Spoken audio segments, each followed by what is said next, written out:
Hello everybody, I hope you're well. Now don't worry, I know I'm at the bungalow, but this week's episode is purely focused on the basement. But I'm filming this at the end of the week because what you're about to see, which I did a couple of days ago, has been playing on my mind a bit. And I need you to watch it. I need you to answer the simple question of, is it me? Or was it the thing? You'll know exactly what I mean in a couple of minutes. I used something. Let me know your experiences on it. It's been bugging me. Enjoy the episode. Right now, so our first task of the day, and it's another money shot from me because Rich and Matt have done all the hard work and I'm here just to connect a couple of things up. Matt is going to start plasterboarding this week, as well as everything else that you can see. So there's another couple of connections just to be made, just so everything is completely ready for him. i.e. I've got to get that connected into one of those down there within the confines of this wall. Not a problem, we'll attack that in a second. But the main one for the moment, what we're going to hit first, is we are going to get the sink waste. It's going to be a nice little sink here, as you can see. That's a hot and cold. The customer's been busy this week and done a bit of his own first fixing, fair play to him. And we are going to do the connect the waste for it straight into the soil pipe, which is by far, obviously, it's right there. Let's use it. And to do that, I'm going to use one of these. It's a bit dark in here. If we go outside, we'll show you exactly what this is.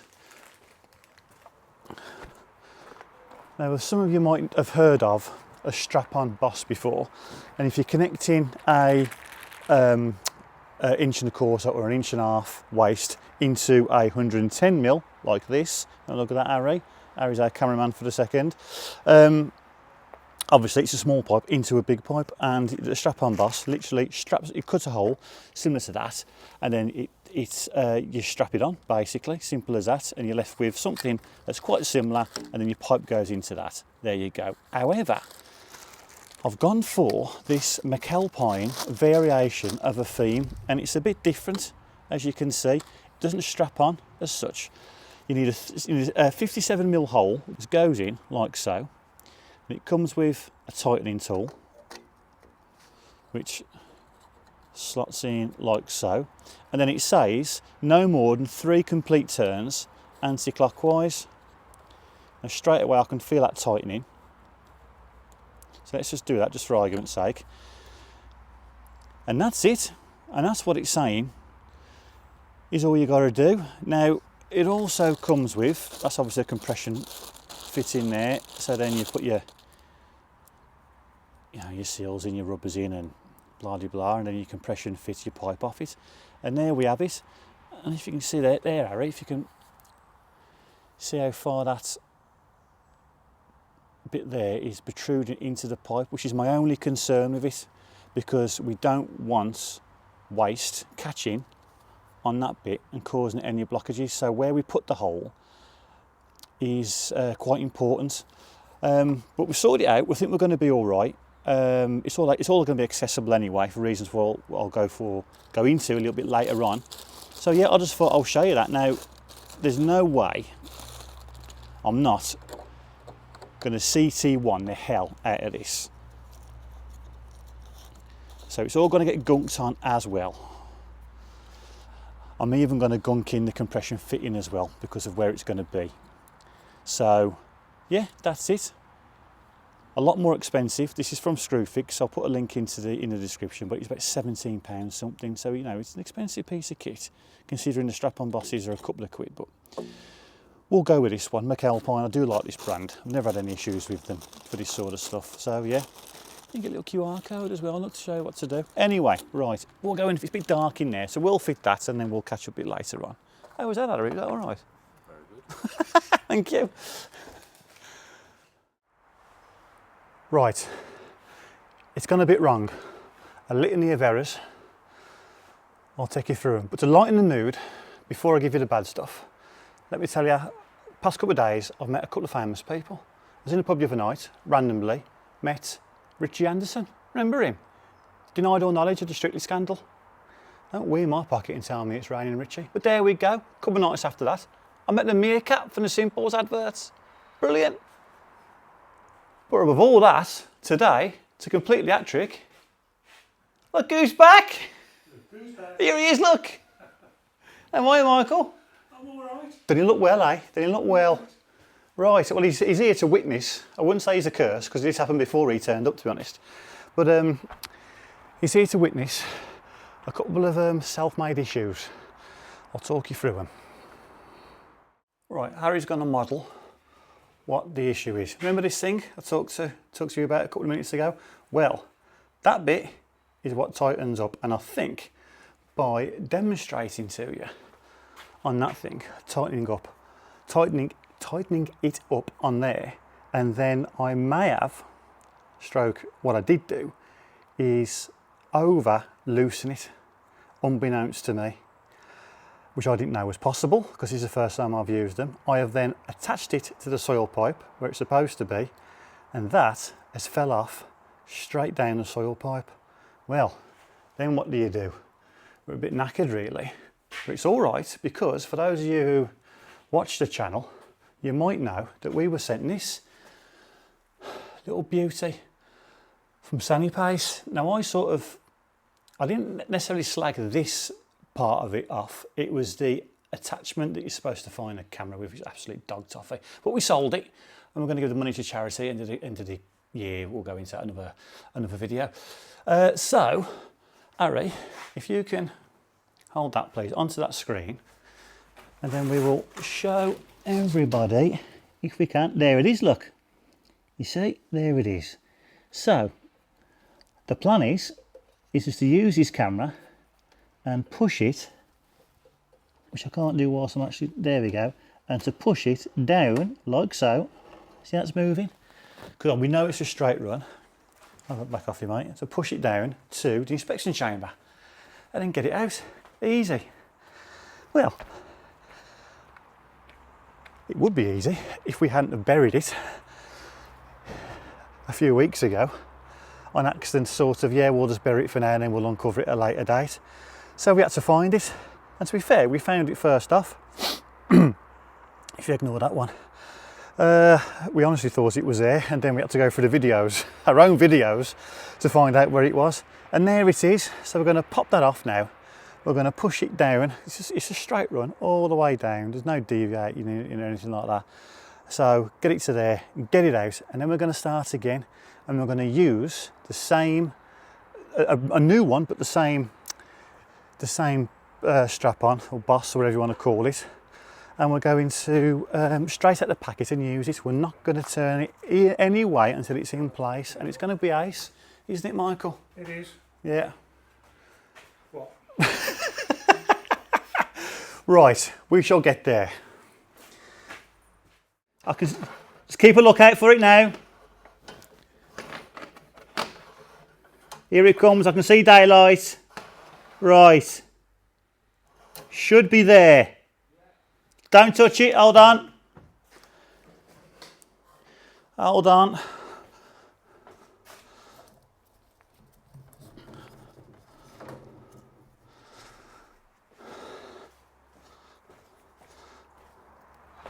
Come on, baby.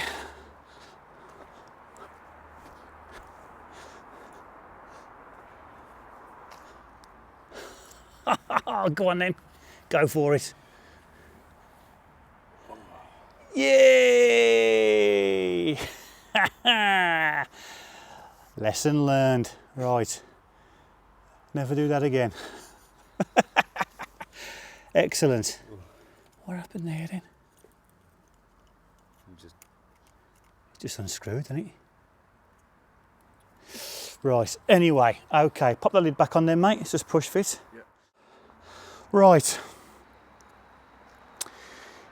Disaster. I was going to say averted. Corrected. We'll start again. I'll tell you what though. It's an extremely expensive piece of kit, this is. I think it's about £400 just for that. Whether it's worth the money, I don't know. However, today, what can I tell you? It's coming, hasn't it? It's coming. So thank you, Sanipace. Oh, that's on the floor where it belongs. Thank you, Sanipace, for that. At least you got a bit more promotion out of it, eh? Fair play to you. Right then, let's get this 5-minute job done. Well, it's a new day. The sun is shining. positive thoughts, trying to put yesterday behind me, but I think it's going to take a bit more than a nice day. Those McAlpine fittings are, and we don't normally use grown-up words on this channel, but they are shit. They are awful. I don't know what I was thinking. The reviews on Screwfix were mixed at best, but you know, most things are mixed at best, aren't there? There's always somebody moaning about them and somebody who thinks they're absolutely fantastic. But we had somebody else that they're good, and I thought because it's like front facing only, or front fitting only I should say, I might struggle to get around the back of the saw pipe for a conventional strap-on boss. So I just thought that's the answer. The technology is out there, it's readily available at the push of a button. As I say, I tried to get that second one in and that just does not seal. It just, if you've used them, if you've used one and it's perfect, then fair play. If you've used more than one, then you've got a couple of legs behind you. I'm more than confident in saying that, having never met you or seen your jobs. There's no way that they consistently work over and over again. Stay away. Right, we move on. Matt's here, there he is. And so's Harry. We'll quickly show you what we're doing and then we'll do something else. Matt is carrying on in the cinema room, as we're calling this, in there, boarding house. We're in the bar, as we're calling this area, and Harry has just gone round and insulated this back wall, as we will be also doing in that room in there. The reason why we're insulating that and not this room, not this wall I should say, is because that is obviously 150mm fully filled cavity there, insulated. That's already done, so we're not going to insulate it twice, so that's that. But this wall here is the original back of the house, and also now we're underground, aren't we, because we're in the basement. So we thought we need something there, and we've gone with this type of insulation, not PIR and not a vapor barrier, is because whether I've overthought it or whatnot, we've already got the tanking in, as you can see, which is a solid plastic covering over the entire wall, around the entire perimeter of this room down here. Now, if we put PIR in there and then tape all the joints as you're supposed to do, then we've effectively put a second vapor barrier in, and I don't want this cavity behind here to be lined with plastic and then plastic, because if that can then, I'm worried it's going to condensate or sweat or do something. So I'm going to feel better about it being a little bit more breathable, so to speak. So for that reason, we're just going to insulate it the way it is now, and we haven't mass filled, or we haven't gone behind that, because we don't want, or I don't want, our insulation to touch there. We want to try and keep it away where possible, in the same way as you're insulating the pitch of your roof. You can't insulate up to the membrane. There's got to be an air gap, and that's what we're trying to maintain here, down there. So there's no insulation touching that barrier there, that tanking, just for that reason. Whether it's an overthought, whether that's relevant down here, whether it matters, I don't know. But we can foresee issues by doing it PIR or vapor, or this and vapor barriering. We think we've sort of covered ourselves by doing it like this. So hopefully we're all right. And as I say, bear in mind, we're underground anyway, and there's 100mm in there, and there's over 100mm in there, and there's 150mm in there, and that's going to be insulated, and it's all the way around, and it's all double glazed, and it's underfloor heated.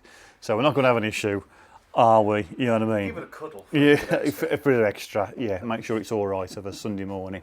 But you know, so that's why we're doing that. Leaving that out for now, just to double check that our connection is right for our horror strap-on boss story down there, but we're going to move on from that in a second. And here we are in there, and this is Matt's little progress in here. Media wall, yet to be, that's fully designed. We've got a plan for it. We're just not going to implement it just yet. We're just going to go around the walls and try and get it all dabbed and boarded out. So there we go. So I think we're going to set up a bit of a time lapse, and then we'll go from there.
I haven't been here for a couple of weeks because I've been away with the family.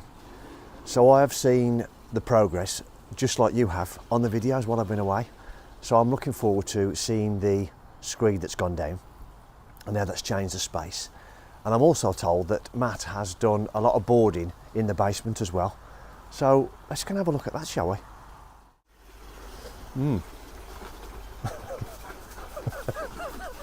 Careful, you're splashing your shoes. Morning. Right then, all the screed's gone down. I've just took that board off this morning just because I was looking forward to doing that. And that's our makeup of the floor now, look, under with insulation. And then the screed on top of that. That's worked out quite nice with the doorways. I've got to do a step in there. And look at that. This has all been painted. Doesn't that make a massive difference? Look at that, customers even put the tent up already, look. Got that excited, they couldn't wait. But there we are, don't blame them, I'll be the same. Let's follow Matt down here and have a look in the basement. This is sun shining today. I was at my warm roof extension yesterday and had to put a jacket on. I was that cold. There we are, that's all finished as well, which you've already seen, but boarding, all done. All around the walls. It's all dabbed all around the steel, look. That's all been the same as above, studied out in the steel, triple boarded to get us over the tank in that side, and then the pink board over the steel there.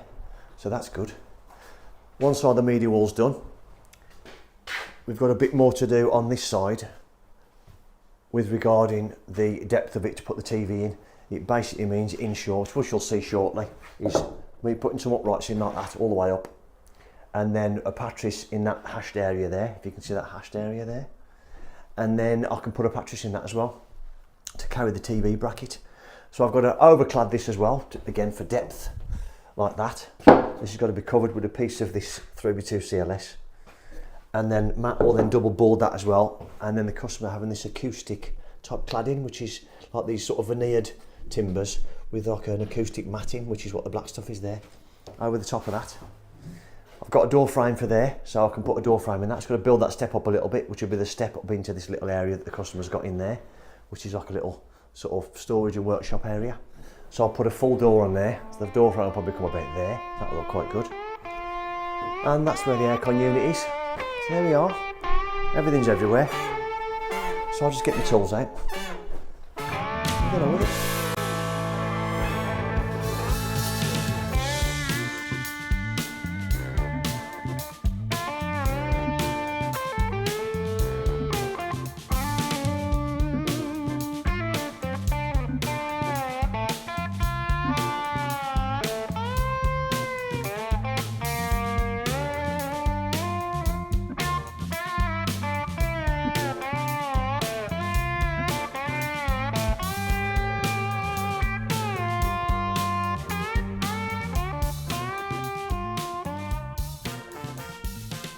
That's all finished then. You can't really see looking at it this way, but what I've done now is I've added a 3x2 onto all of these.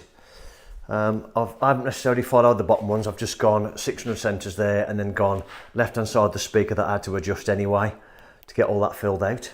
I've then gone down the sides of where we're going to put the telly, across the bottom.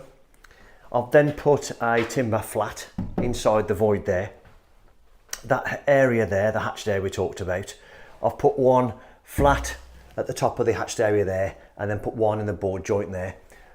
That was a bit of an afterthought, hence the last little footage you saw of me running the plasterboard screws on the plasterboard there. Because we're going to put or Matt has worked out that we're going to put a 3/4 ply inside there now and screwed onto that to allow them to fix the bracket, hence this area here is where the bracket's going. We may have to adjust these cables a little bit in terms of where they're going to come through. It may be that we just notch the ply there and then drop them into the void like that. This one, I think Matt said it's going here. It may be that we could just drill a hole in this timber because it's not necessarily structural. I've got a few screws either side anyway, and nails even. We could pull that out maybe and drop it into a hole here and drop back into the void, which is going to be here. Now all that's secure. And then Matt will then board that internally all the way around. So that's ready to go for him now. what I'm going to do now, I think, is I'm going to pick up, as we talked about, a little bit there for the step, and then put the frame into there, which I've got sitting on the floor there. I'll get that sat for him, so we can then finish this and get all this sorted out above. I'll get a head in for him to plasterboard and finish that. And he can do this as well. And this area will be finished. What I will do then is I may look at cutting this out, this chipboard here, which is overhanging, and then allow Matt then to run his plasterboard all the way up. I've got to make a ladder frame up here as well to take that above up to the floor level, because the customer now wants this top of this wall level with the top of that. If I'd have known that at the time, maybe I could have adjusted his frame a little bit, but that's a bit of an afterthought, so I'll go ahead and sort that out now, hence the extra timber. So I think we'll just get on with that rather than talking about it. Door frame in, fitted and foamed, and you would have caught at the end of that time lapse Matt's starting to do that, which we'll continue to do until he's finished. Got to do something. Well, beat me to it.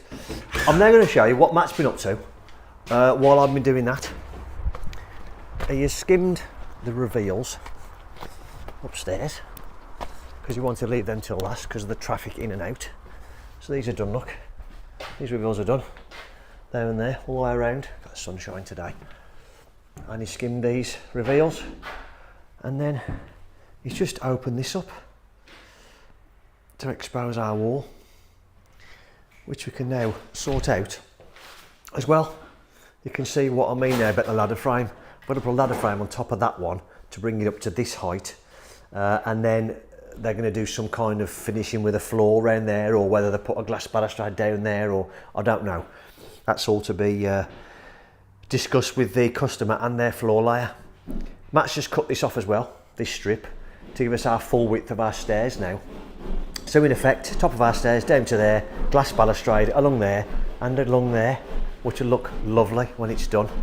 It's certainly put a lot of lighting downstairs, which means you can appreciate the space a lot more now it's opened. I'm now going to try and work out where the stairs are coming to allow me to work out where the head of this wall's going to come for the return for the bathroom. I don't think it's a massive deal per se.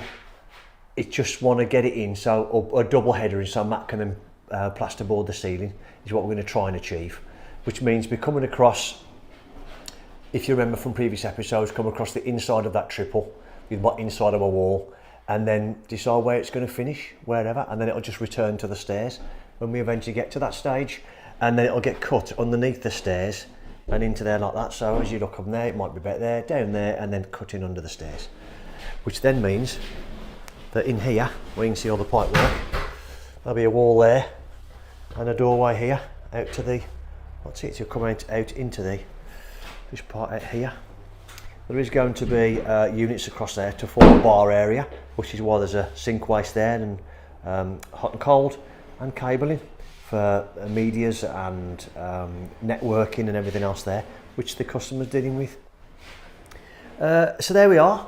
Let's have a look at that, and I'll show you more in a minute, especially this, Matt finishing that off.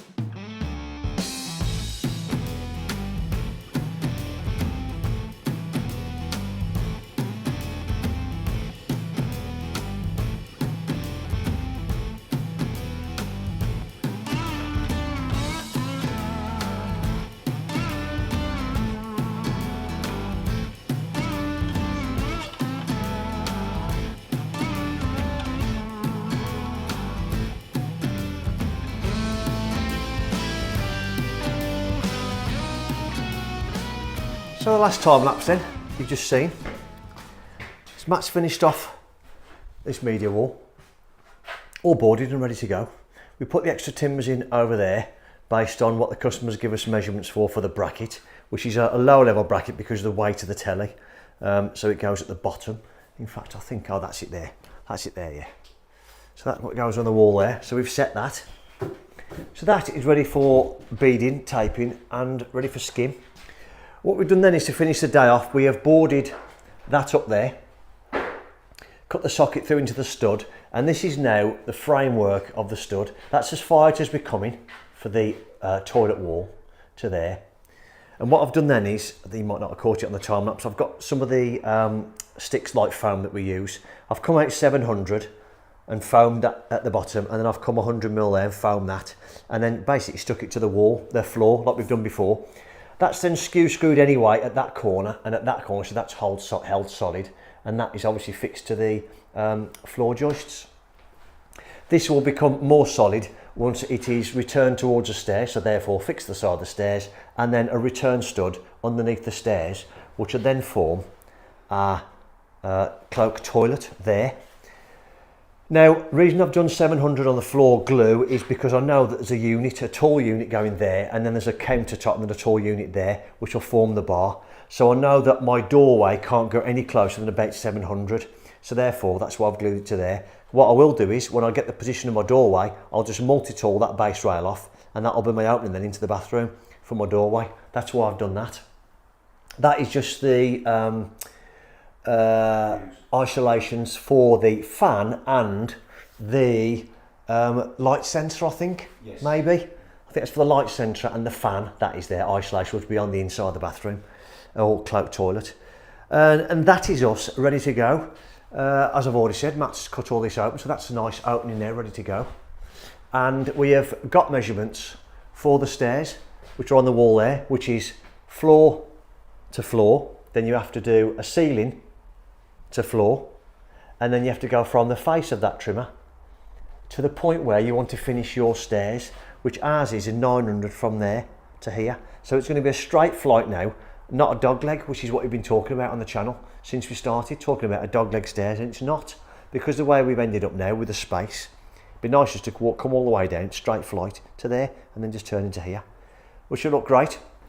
The reason you have to put the ceiling to floor measurement into the stair box app, which is what we're using by the way, is because they will then tell you where your clear height is. Ultimately what they'll do is they'll give you a drawing showing your trimmer, and they will show you a height where you need to be, so you get a clear 2 meters from your head height from there to the nose of the step here. And if it's out, you can just move the basin a little bit, that's all.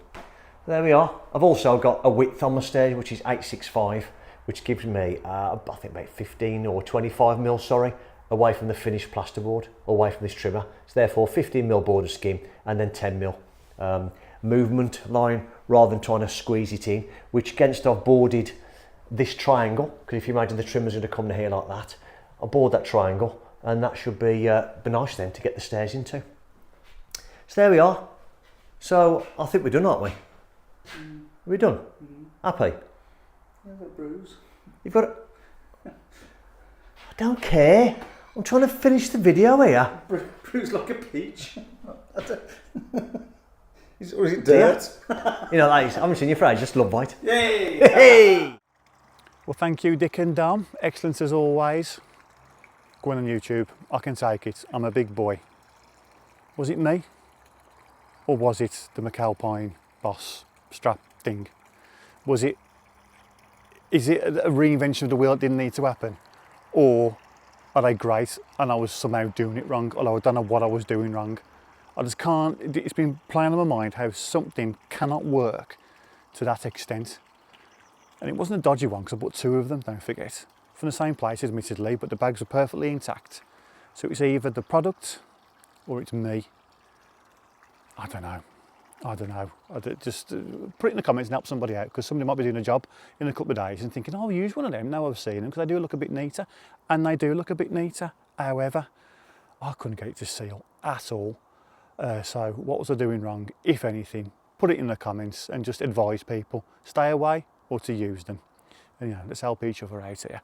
But in the end, I used a proper traditional one, so to speak, gunked the hell out of it.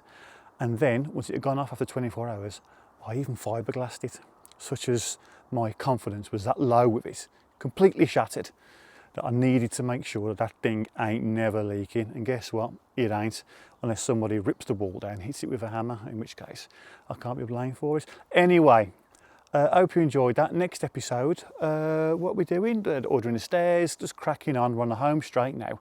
Yeah, and we just got to get there. So we'll just play forward, full steam ahead. However, on Wednesday, this coming Wednesday, you're going to get a bit of an update from here. this beautiful bungalow. So yeah, look out for that. Until then, take care. See you soon.